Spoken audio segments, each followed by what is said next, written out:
परम पूजनीय स्वामी जी, भारत स्वाभिमान के सभी सम्माननीय बहनों भाइयों, आज मुझे आपके साथ बात करनी है, संवाद करना है एक बहुत महत्वपूर्ण विषय पर जो अपने भारत स्वाभिमान का मुख्य सिद्धांत है, और वो सिद्धांत है पूर्ण भारतीयता, पूर्ण पवित्रता और पूर्ण शुचिता।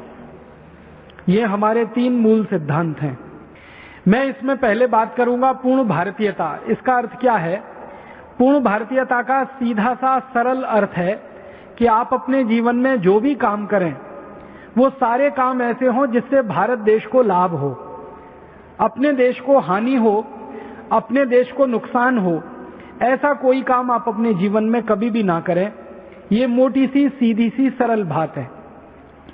हम हमारे जीवन में सवेरे से लेकर शाम तक जो भी छोटे बड़े काम करते हैं उन सभी कामों पर आप ये नजर डालें कि कहीं गलती से कोई ऐसा काम तो आपके हाथों नहीं हो रहा है जिससे भारत देश का कोई बड़ी हानि हो रही हो या नुकसान हो रहा हो।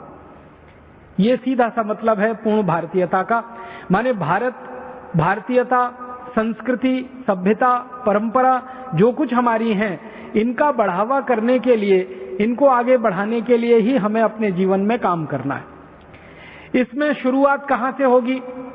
तो इसकी शुरुआत होगी स्वदेशी के अनुपालन से। हम सभी भारत स्वाभिमान के कार्यकर्ता अपने जीवन में शून्य तकनीकी से बनी हुई सभी विदेशी वस्तुओं का बहिष्कार करेंगे और उसके स्थान पर भारतीय वस्तुओं का ही उपयोग करेंगे। यहां से इस सिद्धांत की शुरुआत होगी। आप अपने जीवन में हमेशा इस बात का ध्यान रखें कि आप जब भी अपनी कोई चीज, वस्तु खरीदें अपने उपयोग के लिए, वो भारतीय हो, स्वदेशी हो। यहां से इस भारतीयता के सिद्धांत की शुरुआत होगी। सवेरे सवेरे आप सोकर उठते हैं, आपको टूथपेस्ट चाहिए, कोशिश करें कि वो टूथपेस्ट आपका भारतीय हो, स्वदेशी हो। सवेरे सवेरे सोकर उठते हैं, वैसे तो मैं मानता हूं कि आप चाय कॉफी नहीं पीते होंगे, लेकिन अगर लत है और आदत है तो चाय कॉफी में भी कोशिश करें कि वो भारतीय हो, स्वदेशी हो, उसी का उपयोग करें। इसी तरह से आप स्नान करते हैं तो साबुन का इस्तेमाल करते होंगे, तो कोशिश करें कि आपका साबुन भारतीय हो, स्वदेशी हो। अगर आप पुरुष हैं और दाढ़ी बनाते हैं, शेव करते हैं, तो शेविंग करते समय ध्यान रखें कि जो शेविंग क्रीम इस्तेमाल हो वो भारतीय हो, स्वदेशी हो। अगर आप स्नान करके बाथरूम से बाहर निकलते हैं और कोई कॉस्मेटिक्स का इस्तेमाल कर रहे हैं, तो विशेष रूप से बहनों से, माताओं से मेरी विनती है, भाइयों से भी है कि जो कॉस्मेटिक्स इस्तेमाल करें वो भारतीय हों, स्वदेशी हों। इसी तरह आप अपने घर में खाने पीने के लिए जो वस्तुएं खरीद रहे हैं उसमें ध्यान रखें कि वो स्वदेशी हों, भारतीय हों। आपके बच्चों के लिए कोई वस्तुएं खरीद रहे हैं, टॉफी है, चॉकलेट्स हैं, बिस्किट्स हैं, वैसे तो इनका बहिष्कार करना ही अच्छा है, लेकिन अगर ये खरीदना ही है टॉफी, चॉकलेट, बिस्किट्स, तो वो भी स्वदेशी हों, भारतीय हों। घर में सवेरे सोकर उठने से रात सोने तक जितनी वस्तुओं का हम उपयोग करते हैं, इन सभी वस्तुओं को शून्य तकनीकी की वस्तुएं कहा जाता है, क्योंकि इन वस्तुओं को बनाने में कोई बड़ी टेक्नोलॉजी की जरूरत नहीं होती है।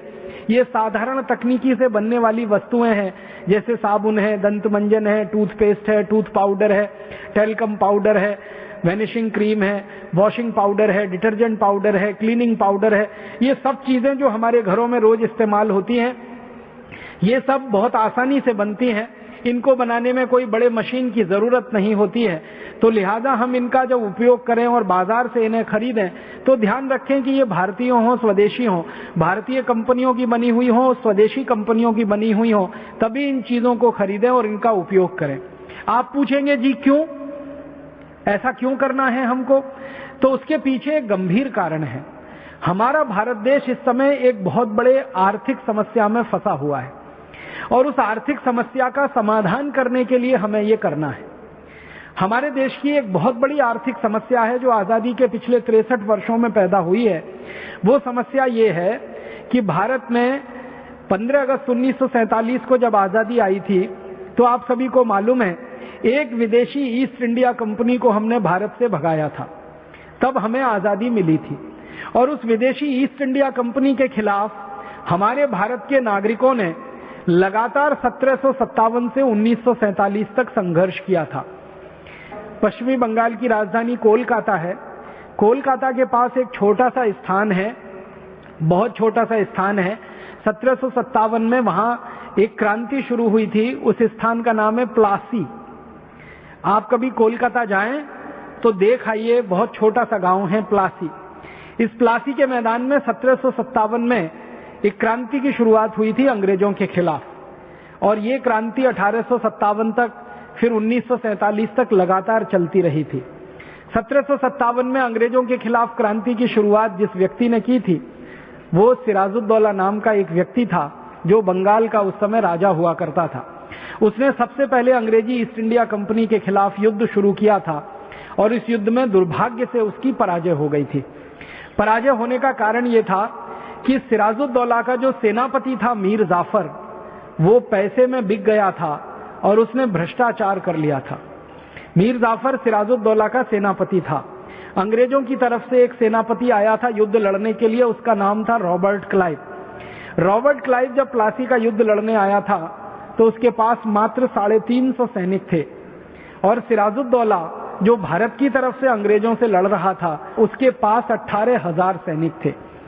किसी भी भाई बहन से आप ये पूछें कि एक तरफ 350 सैनिक, दूसरी तरफ 18,000 सैनिक, युद्ध में कौन जीतेगा, तो आप कहेंगे जिसके पास 18,000 सैनिक हैं वही जीतेगा। लेकिन इतिहास की वास्तविकता कुछ दूसरी है। जिस सिराजुद्दौला के पास 18,000 सैनिक थे वो हार गया था, और जिस अंग्रेज रॉबर्ट क्लाइव के पास 350 सैनिक थे वो जीत गया था, क्योंकि अंग्रेजों के रॉबर्ट क्लाइव ने सिराजुद्दौला के सेनापति को पैसे का लालच देकर, कुर्सी का लालच देकर अपनी तरफ मिला लिया था। और मीर जाफर के रॉबर्ट क्लाइव से मिल जाने का दुष्परिणाम यह हुआ था कि मीर जाफर की सेना में बगावत हो गई थी और सैनिकों ने अंग्रेजों के सामने आत्मसमर्पण कर दिया था। तो प्लासी के मैदान में अंग्रेजों की विजय हो गई थी और भारत हार गया था। उसी के बाद अंग्रेजों ने बंगाल पर कब्जा कर लिया था, और उसके बाद रॉबर्ट क्लाइव बंगाल का राजा बन गया था। और वहां से ईस्ट इंडिया कंपनी ने भारत में ऐसी नींव जमाई थी कि लगभग 1947 तक इस देश को वो लूटते रहे थे। ईस्ट इंडिया कंपनी एक आई थी व्यापार करने के बहाने से। व्यापार करने में उनको इतना मुनाफा हुआ कि उन्होंने भारत में अपना साम्राज्य स्थापित कर लिया था, राज्य स्थापित कर लिया था। और धीरे धीरे ईस्ट इंडिया कंपनी का राज्य लगभग 1757 से 1947 तक चलता रहा था। तो ये 190 साल जो अंग्रेजों का राज चला, उसमें उन्होंने भारत से खूब मुनाफा कमाया, उनका सामान बेचा, अंग्रेजों का, इंग्लैंड का, और यहां से मुनाफा लेकर वो लंदन गए। परिणाम ये हुआ था कि भारत का सारा धन संपत्ति 190 वर्ष में भारत से अंग्रेजों ने लूटकर इंग्लैंड में जमा कर लिया था। आप इतिहास अगर पढ़ेंगे तो पता चलेगा कि जब ईस्ट इंडिया कंपनी भारत आई थी तो इंग्लैंड दुनिया का सबसे गरीब देश था, और जब ईस्ट इंडिया कंपनी भारत छोड़कर वापस गई इंग्लैंड 1947 में, तो इंग्लैंड दुनिया का सबसे अमीर देश हो गया। 190 साल में ऐसा क्या हुआ कि दुनिया का सबसे गरीब देश दुनिया का सबसे अमीर देश हो गया? कारण उसका एक ही था कि ईस्ट इंडिया कंपनी ने भारत में जो सामान बेचा, भारतवासियों ने उसको खरीदा, उपयोग किया, उसका मुनाफा अंग्रेजों को मिला, वो सारा मुनाफा लंदन चला गया, इंग्लैंड चला गया, तो हमारे देश का पैसा ब्रिटेन चला गया, हम गरीब हो गए और ब्रिटेन उस पैसे से अमीर हो गया। आपको सुनकर हंसी आएगी कि जब अंग्रेज और ईस्ट इंडिया कंपनी भारत आए थे तो इंग्लैंड में भूखमरी से लोग मर रहे थे, और इंग्लैंड का इतिहास पढ़ने से पता चलता है कि 16वीं 17वीं शताब्दी में वहां 3.5 करोड़ लोग भूख से मर गए थे, जो इस समय की इंग्लैंड की जनसंख्या का लगभग 50% है। इस समय इंग्लैंड की जनसंख्या 6 करोड़ है, उसमें 3.5 करोड़ लोग उनके यहाँ भूख से मर गए थे। इतना गरीब देश था इंग्लैंड। उस गरीब देश को अंग्रेजों ने अमीर बना लिया भारत देश में व्यापार करके, और हम भारतवासियों की एक गलती वो हमको भारी पड़ गई, और वो गलती एक ही थी कि हमने अंग्रेजों की वस्तुएं खरीदी, उनका सामान खरीदा, उनको मुनाफा दिया, और उस मुनाफे से वो मजबूत होते गए और भारत पर 190 साल तो शासन किया और लाखों करोड़ों रुपए यहां से लूट लिया। ईस्ट इंडिया कंपनी उस जमाने में जो व्यापार करती थी, उस व्यापार से हर साल 70 करोड़ रुपए वो लूट के लेके जाते थे। उस जमाने का 1 रुपया अभी 300 रुपए के बराबर है। अगर इस आंकड़े को आप समझने की कोशिश करेंगे तो 70 करोड़ में 300 का गुणा करना पड़ेगा, लगभग 21,000 करोड़ रुपए हर साल वो भारत से लूट कर ले जाते थे और ये लूट 190 वर्ष तक चलती रही। आप अंदाजा लगाइए कितने लाख करोड़ रुपए इस देश का लूटा गया। फिर वही मैं बात कहना चाहता हूं कि हमसे एक ही गलती हुई थी कि हमने अंग्रेजी वस्तुओं का उपयोग किया और अंग्रेजी सामान का इस देश में व्यापार इतना बढ़ा कि हम गुलामी में फंस गए और ये देश कंगाल देश हो गया। अब 1947 में जो ईस्ट इंडिया कंपनी भारत छोड़कर चली गई थी, अब आजादी के 63 सालों के बाद ऐसी हजारों विदेशी कंपनियां फिर से भारत में आ गई हैं। हमने एक विदेशी ईस्ट इंडिया कंपनी को भगाया 1947 में और हमारे देश में एक आंदोलन चला था सन 1942 में, जिस आंदोलन का नारा था भारत छोड़ो। हमने कहा अंग्रेजों से, हमने कहा ईस्ट इंडिया कंपनी से भारत छोड़ो। अभी हमारे देश में बहुत दुख की बात है, अफसोस की बात है कि जो सरकारें चल रही हैं इस समय, हमारी केंद्र की सरकार है जो दिल्ली में, हमारे राज्यों की सरकारें हैं, ये राज्यों की राज्य सरकारें और दिल्ली की केंद्र सरकार ये उल्टे रास्ते पर चल पड़ी है। और सन 1991 के साल से इस देश में सरकार ने एक नीति बनाई है और उस नीति का नाम अंग्रेजी में है ग्लोबलाइजेशन। उसी नीति को अंग्रेजी में कहते हैं लिबरलाइजेशन, उसी नीति को अंग्रेजी में कहते हैं प्राइवेटाइजेशन। ग्लोबलाइजेशन माने वैश्वीकरण, लिबरलाइजेशन माने उदारीकरण, प्राइवेटाइजेशन माने निजीकरण।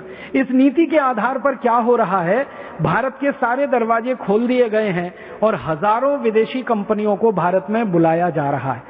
जिस एक विदेशी ईस्ट इंडिया कंपनी को भगाने में हमें 90 वर्ष लगे, उस भारत देश में इस समय 5,000 से ज्यादा विदेशी कंपनियों को सरकार ने लाइसेंस देकर बुला लिया है और इन विदेशी कंपनियों को व्यापार करने की वैसे ही छूट मिल गई है जैसे ईस्ट इंडिया कंपनी को भारत में व्यापार करने की छूट मिली थी।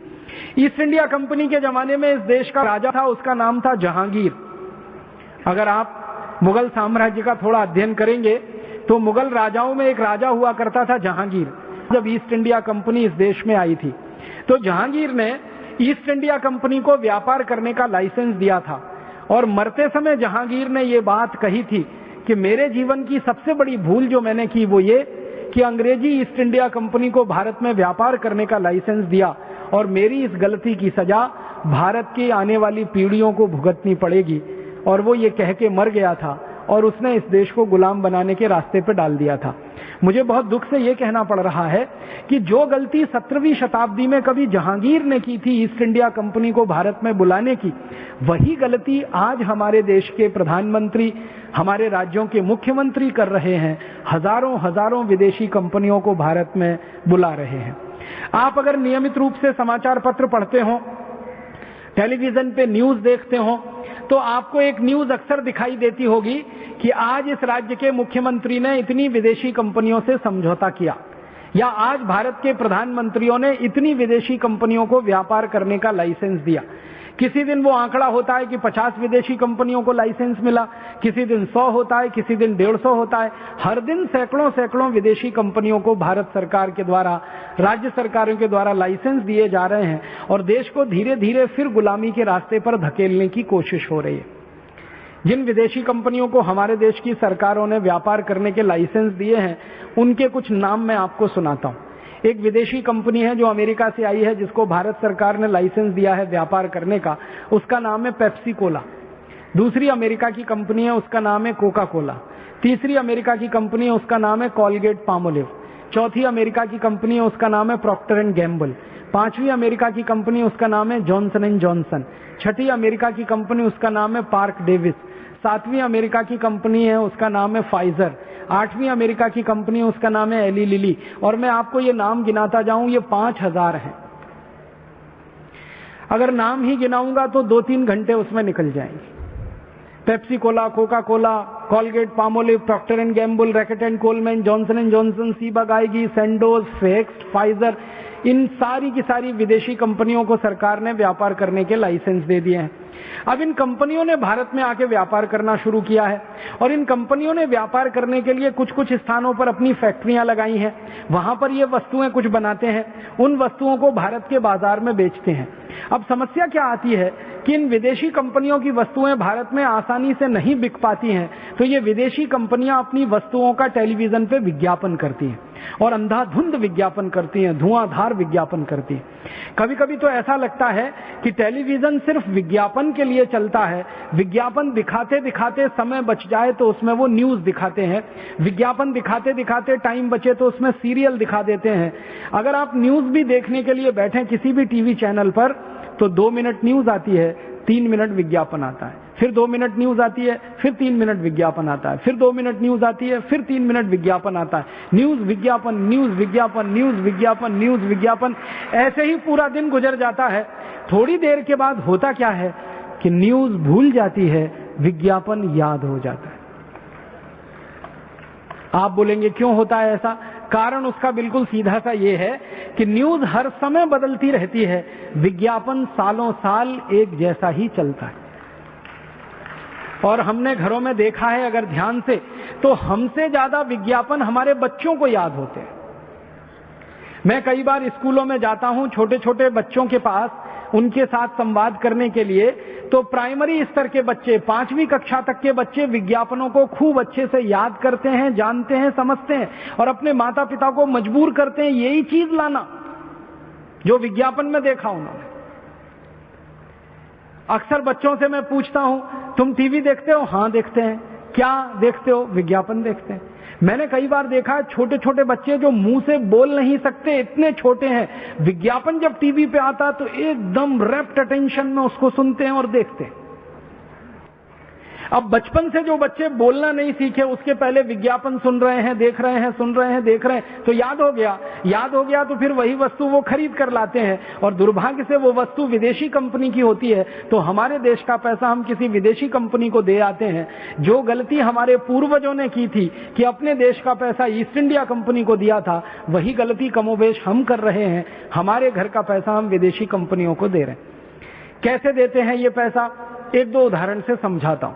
आजकल टीवी में एक बहुत जबरदस्त विज्ञापन आता है। एक सिनेमा का एक्टर है आमिर खान, वो बहुत विज्ञापन करता है। ठंडा मतलब कोका कोला। हर बच्चा इस विज्ञापन को जानता है, उसको याद है। ये ठंडा मतलब कोका कोला बार बार लगातार जब बोला जाता है तो किसी के मन में आ ही जाता है, चलो कोका कोला पी के तो देखो, आमिर खान कह रहा है। फिर थोड़ी देर के बाद वही विज्ञापन आता है और उसी पेप्सी कोला के लिए कोई सचिन तेंदुलकर कहने लगता है।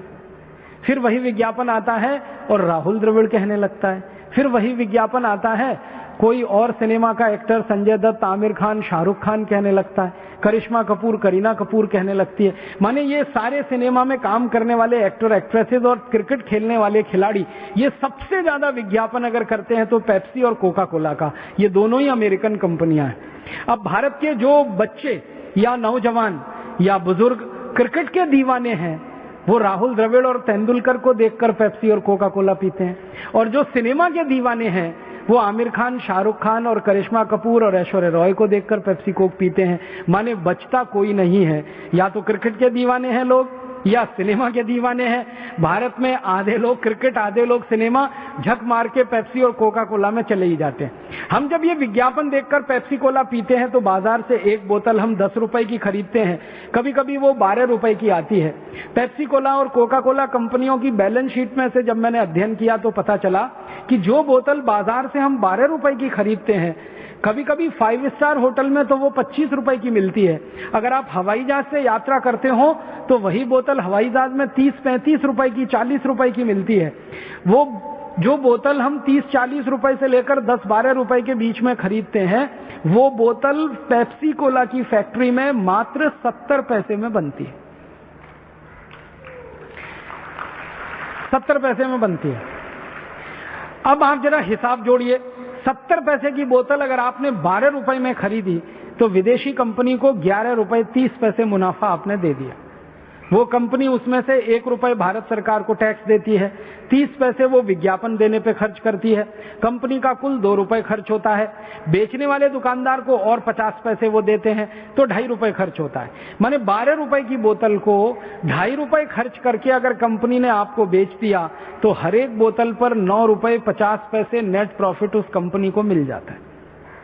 अब ये कंपनी आई है अमेरिका से, तो ये 9 रुपए 50 पैसे जो आपकी जेब से उस कंपनी ने निकाल लिया, वो भारत से अमेरिका चला जाता है।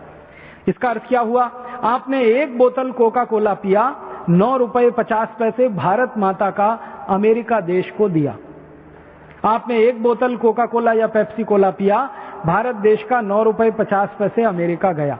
अब एक बोतल पीने से 9 रुपए 50 पैसे गया, 2 बोतल पिएंगे 19 रुपए अमेरिका गया, 3 बोतल पिएंगे, 4 पिएंगे, 5 पिएंगे। एक वर्ष में पेप्सी और कोका कोला की भारत में 700 करोड़ बोतल बिकती है और हर वर्ष में लगभग 6,500 करोड़ रुपए भारत से अमेरिका चला जाता है। अब एक वर्ष में 6,500 करोड़ गया, 2 वर्ष में 13,000 करोड़ गया, 3 वर्ष में 19,500 करोड़ गया। पेप्सी और कोका कोला की बिक्री इस देश में करीब करीब 15 वर्षों से चल रही है और अब तक इस देश से 1 लाख करोड़ रुपए से ज्यादा अमेरिका चला गया। हमने विदेशी कंपनियों का पानी पिया और भारत माता का 1 लाख करोड़ रुपए से ज्यादा अमेरिका को दिया। अब अमेरिका ने क्या किया? ये जो पैसा आपने अमेरिका को दिया, अमेरिका की सरकार इसी पैसे को पाकिस्तान नाम के देश को दान में दे दिया। क्योंकि आप जानते हैं अमेरिका और पाकिस्तान की दोस्ती है। भारत और पाकिस्तान की तो दुश्मनी है, लेकिन अमेरिका और पाकिस्तान की दोस्ती है। अमेरिका पाकिस्तान को हर साल मदद के रूप में दान स्वरूप अरबों डॉलर देता है। हम अमेरिका को पेप्सी कोक पी के लाखों करोड़ों रुपए देते हैं, अमेरिका उसी में से पाकिस्तान को दान के रूप में पैसा देता है।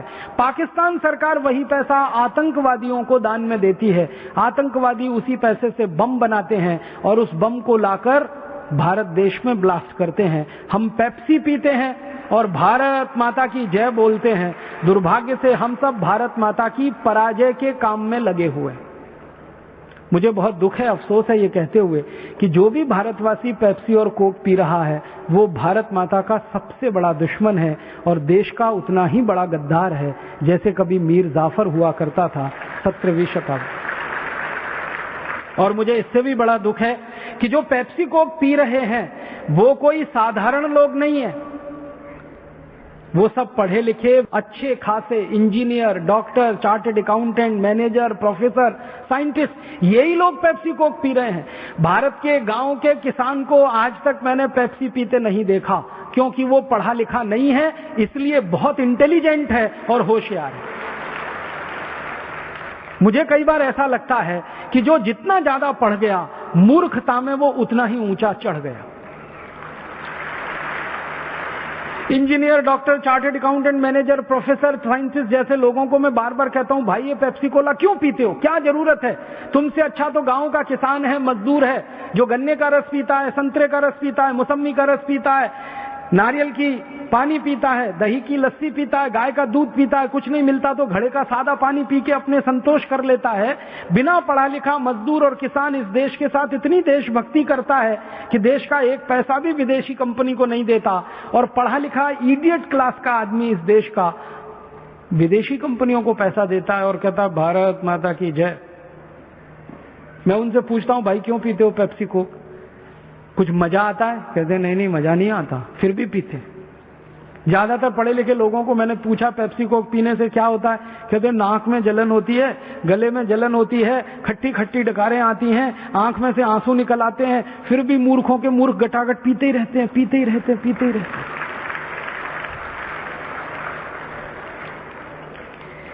बहुत ज्यादा पूछो तो ये पढ़े लिखे लोग पता है क्या जवाब देते हैं? वो कहते हैं ये Pepsi Cola, Coca Cola best quality, इसलिए हम पीते हैं। फिर उनको पूछो ये बेस्ट क्वालिटी क्यों है? कहते हैं ये अमेरिका से आया है बन के, इसलिए बेस्ट क्वालिटी है। ये पढ़े लिखे लोगों को यही समझ में नहीं आता कि अमेरिका से सब चीजें बेस्ट क्वालिटी यहां नहीं आती। जो चीजें अमेरिका में सबसे रद्दी क्वालिटी की मानी जाती हैं वही यहां आती है।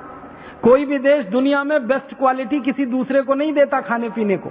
मैं आपसे एक सीधा सा सवाल करता हूं, आप घर में खीर बनाते हैं, पड़ोसी को देके आते हैं? बेस्ट क्वालिटी है इसलिए।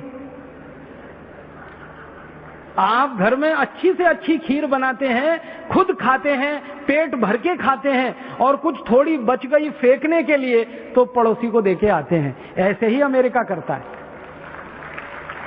अमेरिका जो चीजें बेस्ट क्वालिटी बनाता है उनको पहले खुद खाता है, खुद पीता है। जब उसमें से रद्दी होके बच जाती है डंप करने के लिए, तब भारत जैसे देशों को दे दिया जाता है। तो बेस्ट क्वालिटी नहीं है, वो सबसे खराब क्वालिटी है। और क्या क्वालिटी है उसमें? पेप्सी और कोका कोला, जिसको हम पढ़े लिखे लोग बेस्ट क्वालिटी कहते हैं, उसका एक बार हमने प्रयोगशाला में परीक्षण कराया। तो प्रयोगशाला में परीक्षण करने से पता चला कि वो दुनिया की सबसे घटिया और रद्दी चीज है, पेप्सी और कोका कोला। आप पूछेंगे क्यों? हमारे घर में टॉयलेट साफ करने के लिए जो एसिड का इस्तेमाल हम करते हैं, वही एसिड पेप्सी और कोक में डाला जाता है। और इससे भी ज्यादा खराब बात आप सुनिए कि हमारे घर में टॉयलेट क्लीनर जिसका नाम हार्पिक, या हमारे घर में टॉयलेट क्लीनर जिसका नाम फिनाइल, उसमें जितनी मात्रा में एसिड डाला जाता है, पेप्सी और कोक में उतनी ही मात्रा में एसिड डाला जाता है। एक बार हमने पेप्सी कोका कोला की जांच की। कैसे? विज्ञान में एक छोटा सा उपकरण आता है। आप में से थोड़ा भी केमिस्ट्री जिन लोगों ने पढ़ा होगा मेरी बात तुरंत समझ जाएंगे, नहीं तो मैं कोशिश करूंगा समझाने की। केमिस्ट्री में एक उपकरण होता है, उसको पीएच मीटर कहते हैं। किसी भी एसिड की एसिडिटी नापने का वो सबसे सरल उपकरण है। वो पेन के जैसा होता है।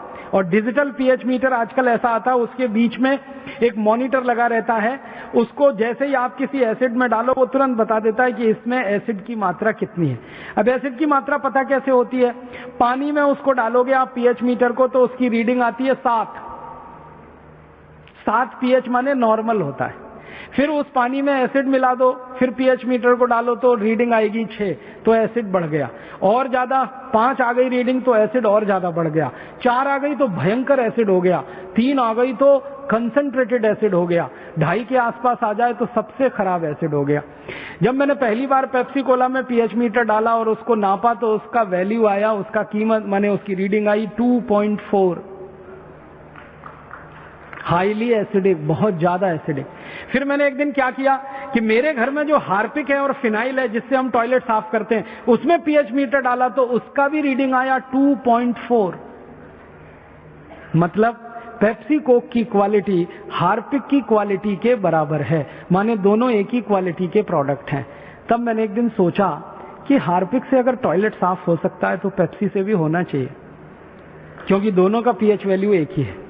तो एक दिन मैंने मेरी माँ को कहा कि हम 1 महीने तक अपना संडा साफ नहीं करेंगे, टॉयलेट साफ नहीं करेंगे, इसको गंदा होने देंगे, फिर इसको पेप्सी से साफ करके देखेंगे। तो मेरी माँ नाराज हो गई, कहने लगी क्या बकवास करता है। मैंने कहा करके देखना है। तो 1 महीने हमने हमारा टॉयलेट साफ नहीं किया, वो बहुत गंदा हो गया, इतना गंदा हो गया कि पीला पीला कचरा उस पर जमा हो गया आधा इंच। फिर मैं एक पेप्सी की बोतल लाया, कोका कोला की बोतल लाया, दोनों को मिक्स करके मैंने टॉयलेट पॉट पे स्प्रे किया और 2 मिनट के बाद पानी से फ्लश किया। टॉयलेट पॉट झकाझक सफेद, एकदम व्हाइट एंड व्हाइट, एकदम नीट एंड क्लीन, एकदम साफ। उस दिन से हमने एक विज्ञापन करना शुरू किया, ठंडा मतलब टॉयलेट क्लीनर। अब मुझे बड़ा अफसोस है कि पढ़े लिखे लोग ठंडा मतलब कोका कोला कह के जिसको गटागट पी लेते हैं, उसकी क्वालिटी टॉयलेट क्लीनर के बराबर है। और मुझे बहुत अफसोस है कि पढ़े लिखे लोग इस टॉयलेट क्लीनर को पीते रहते हैं। और अकेले नहीं पीते, घर में आने वाले मेहमान को भी पिलाते हैं। एक तरफ कहते हैं अतिथि देवता होता है, देवताओं को ही टॉयलेट साफ करने वाला पानी पिलाते रहते हैं। और कुछ अतिथि ऐसे घर में आते हैं जो घुसते ही कहते हैं ठंडा लाओ, माने टॉयलेट क्लीनर पिलाओ हमको। और दुख यही है, अकेले पी नहीं रहे हैं, पड़ोसियों को पिला रहे हैं, गेस्ट को पिला रहे हैं, और देश का पैसा अमेरिका को देते जा रहे हैं। अमेरिका वो पैसा पाकिस्तान को दे रहा है, पाकिस्तान आतंकवादियों को, आतंकवादी भारत में ब्लास्ट कर रहे हैं, और फिर हम रो रहे हैं कि देश में आतंकवाद बढ़ रहा है। वो तो बढ़ने ही वाला है। अगर आप पेप्सी कोक पीते रहेंगे तो भारत में आतंकवाद कभी खत्म नहीं होगा, क्योंकि पेप्सी कोक का पैसा अमेरिका जाता रहेगा, अमेरिका वो पैसा पाकिस्तान को देता रहेगा, पाकिस्तान आतंकवादियों को देता रहेगा, तो आतंकवाद तो बढ़ने ही वाला है। इसलिए मेरी आपको हाथ जोड़कर विनती है, अगर आप चाहते हैं कि आतंकवाद इस देश से खत्म हो, अगर आप चाहते हैं कि पाकिस्तान भारत के खिलाफ कोई साजिश ना रचे, तो पाकिस्तान को पैसा मिलना बंद होना चाहिए, तो उसके लिए अमेरिका को पैसा जाना बंद होना चाहिए, तो उसके लिए पेप्सी और कोक पीना आपको बंद करना चाहिए और दूसरों को बंद कराने के लिए प्रेरित करना चाहिए। जिस दिन आप अपने जीवन में ये संकल्प लेंगे कि हम आज से पेप्सी कोक नहीं पिएंगे और दूसरों को नहीं पीने देंगे, उसी दिन आप संपूर्ण भारतीयता के सिद्धांत का अपने जीवन में पालन करना शुरू कर देंगे। यहां से भारतीयता की शुरुआत होगी। आप बोलेंगे तो पेप्सी कोक नहीं पीना तो क्या पीना? मैं एक दो और छोटी बातें बताता हूं। मैंने एक बार मेरे व्यक्तिगत जीवन में एक प्रयोग किया था। मेरा एक दांत टूट गया था, वो अभी भी टूटा हुआ है। मैंने वो टूटा हुआ दांत कोका कोला की बोतल में डाल दिया था। 15 दिन में वो पूरा दांत गायब हो गया था।